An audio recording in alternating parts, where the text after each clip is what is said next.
November 24 ഞായറാഴ്ച ഒരു രാജാവിൻ്റെ തിരുനാളായിരുന്നു. മനുഷ്യദൃഷ്ടിയിൽ വളരെ ചെറുപ്പത്തിൽ കൊല്ലപ്പെട്ട് കല്ലറയിൽ കുഴിച്ചു മൂടപ്പെട്ട ഒരു ഹതഭാഗ്യൻ. അവനെ നിശബ്ദനാക്കാൻ ശ്രമിച്ചവർക്ക് തെറ്റി.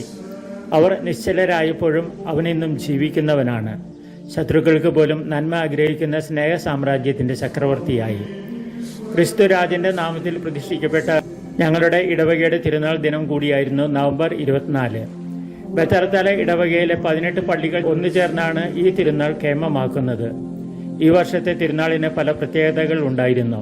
പല ദിക്കുകളിൽ നിന്നും വിരുന്നുകാരും ഉണ്ടായിരുന്നു. 4 മണിക്കൂർ വഞ്ചിയാത്രയും 20 കിലോമീറ്റർ നടത്തവും കഴിഞ്ഞ് ക്ഷീണിച്ച് തങ്ങളുടെ കുഞ്ഞുങ്ങൾക്ക് മാമോദീസ ആഗ്രഹിച്ചെത്തിയ ഒരു കൂട്ടം ഗ്രാമീണർ സമ്പാനു ഗ്രാമത്തിൽ നിന്നും ഓടിയണഞ്ഞത് ഞങ്ങളുടെ മറ്റു 17 ഗ്രാമ പള്ളിക്കാരെയും അമ്പരപ്പിച്ചു. 15 പേരുടെ മാമോദീസ ആവശ്യപ്പെട്ടെത്തിയ 50 പേർ. മാമോദീസ സ്വീകരിക്കാനുള്ള ഒരു ഗ്രാമത്തിൻ്റെ ത്യാഗം. 18 ഗ്രാമപള്ളികളിൽ നിന്നും തലേ ദിവസം തന്നെ വന്നു ചേർന്ന ദൈവജനം ഈ തിരുനാളിന് ചന്തം കൂട്ടി. 54 കുട്ടികളാണ് ഇത്തവണത്തെ തിരുനാളിനൊരുക്കമായി നല്ല ഇടയൻ്റെ ആട്ടീൻ പറ്റത്തോട് ചേർക്കപ്പെട്ടത്. ബത്തലത്താല ഇടവകക്കാരുടെ ആഹ്ലാദം വർദ്ധിപ്പിച്ച വേറെയൊരു സംഭവം പുതിയൊരു കർമ്മലിത്ത സന്യാസിനി സമൂഹത്തിൻ്റെ ആഗമനമായിരുന്നു.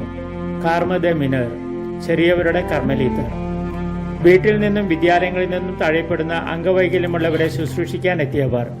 CMI മിഷണറിമാർക്കും സലേഷ്യൻ സിസ്റ്റേഴ്സിനുമൊപ്പം 18 ഗ്രാമപള്ളികളും പള്ളി സ്കൂളുകളും ഡിസ്പെൻസറിയും അടങ്ങിയ ബത്തലത്തല ഇടവകയിൽ സേവനത്തിനെത്തിയ 3ാമത്തെ സന്യാസ സഭ.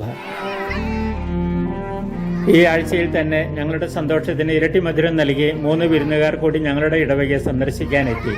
മിഷൻ സന്ദർശനത്തിനെത്തിയ father Lois Nilankavil, Siby Kanjithara, Joseph Kannanaickal എന്നിവരാണവർ.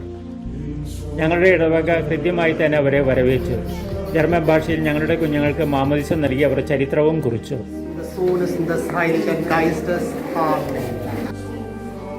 കഴിഞ്ഞ വർഷത്തിലെ 16 പള്ളികളോട് 3 പുതിയ ഗ്രാമപള്ളികൾ കൂടി ചേർത്തുകൊണ്ട് ഇത്തവണത്തെ ക്രിസ്തുരാജന്റെ തിരുനാൾ സമംഗളം ആഘോഷിക്കുവാൻ തമ്പുരാൻ തന്നെ ഞങ്ങളെ അനുഗ്രഹിച്ചു.